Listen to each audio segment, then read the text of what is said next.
এভাবে ডিমের কারি বানিয়ে নিলে কিন্তু খেতে অসম্ভব সুস্বাদু লাগে। একেবারে নতুন স্বাদের এই রেসিপি বাড়িতে একবার ট্রাই না করলে কিন্তু দারুণ একটা জিনিস মিস হয়ে যাবে। আর খুব সহজেই এই রেসিপিটা আপনারা বানিয়ে নিতে পারেন।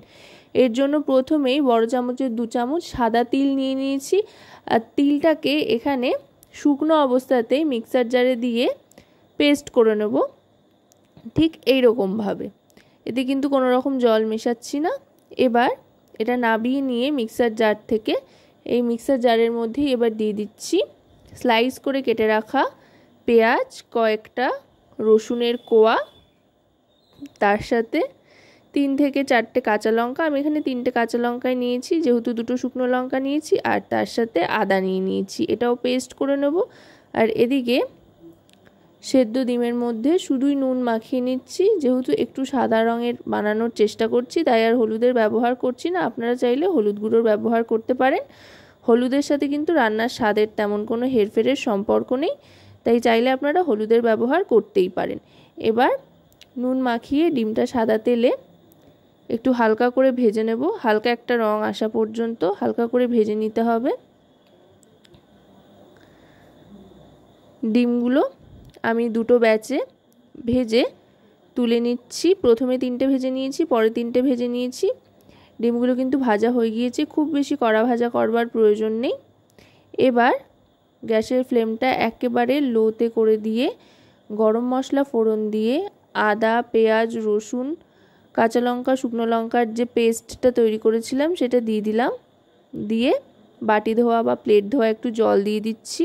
এবার এই মশলাটাকে ভালো করে কষিয়ে নিতে হবে তেল ছাড়া পর্যন্ত। এবার দিয়ে দিচ্ছি এতে রোস্টেড ধনে আর জিরে গুঁড়ো, তারপর দিয়ে দেব পরিমাণ মতো নুন। একেবারে খুব কম সময় ঘরে থাকা কম উপকরণ দিয়ে কিন্তু দারুণ মজার এই রান্নাটা আপনারা বানিয়ে নিতে পারেন। আর খেতেও কিন্তু দুর্দান্ত লাগে। যে কোনো রাইস আইটেম বা রুটি, লুচি, পরোটার সাথেও এটা আপনারা সার্ভ করতে পারেন। এবার একটু স্বাদ মতো চিনি দিয়ে দিচ্ছি, খুবই কম পরিমাণে চিনি দিলাম, তবে দিলে কিন্তু স্বাদে একটা ব্যালেন্স আসবে, তাই চেষ্টা করবেন চিনিটা ব্যবহার করার। এবার যে তিল গুঁড়োটা বানিয়ে রেখেছিলাম সেটা দিয়ে দিচ্ছি। সাধারণত আমরা যে কোনো মশলা কিন্তু জল দিয়ে বাটি, কিন্তু এখানে তিলের গুঁড়ো বানিয়ে রেখেছি, এতে করে মশলাটা বেশ একটা অন্যরকম টেক্সচার আসবে। একদম কিন্তু শুকনো শুকনো হয়ে গিয়েছে, ঠিক এরকম একটা টেক্সচার চলে আসলে এতে জল দিয়ে দেব, ঈষৎ উষ্ণ গরম জল বেশ খানিকটা পরিমাণে দিয়ে ভালো করে মিশিয়ে নিতে হবে।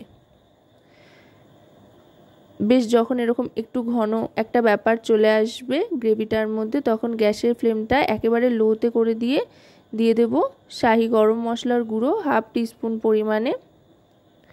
গরম মশলার গুঁড়োটা দিয়ে আরও আরেকবার ভালো করে মিশিয়ে নিচ্ছি। দেখুন মশলা থেকে কিন্তু তেল ছাড়তে আরম্ভ করেছে। এভাবে দুবার করে যদি মশলা কষিয়ে নেওয়া যায় তাহলে কিন্তু দারুণ একটা টেক্সচার আসে আর স্বাদটাও খুব ভালো হয়। এবার আরও খানিকটা গরম জল দিয়ে গ্রেভিটাকে ভালো করে ফুটিয়ে নেব। জলটা দিয়ে এবার গ্যাসের ফ্লেমটা মিডিয়ামে করে দেবো। মিডিয়ামে করে দিয়ে গ্রেভিটা যেই এরকম ফুটতে আরম্ভ করবে তখন ভেজে রাখা ডিমগুলো আস্তে আস্তে একটা একটা করে ছেড়ে দিতে হবে।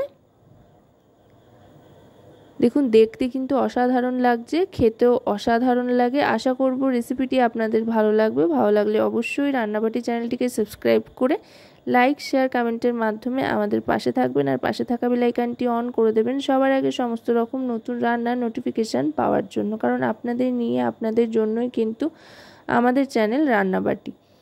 দেখুন এবার কিন্তু এটা ফুটিয়ে নিয়েছি, দারুণ সুন্দর একটা টেক্সচারও চলে এসছে। ঠিক এভাবে ফুটিয়ে নেওয়ার পর তারপরে এটাকে 1 মিনিট মতো স্ট্যান্ডিং টাইমে রাখবো, যাতে ওপরে খুব সুন্দরভাবে একটা তেল ভেসে ওঠে।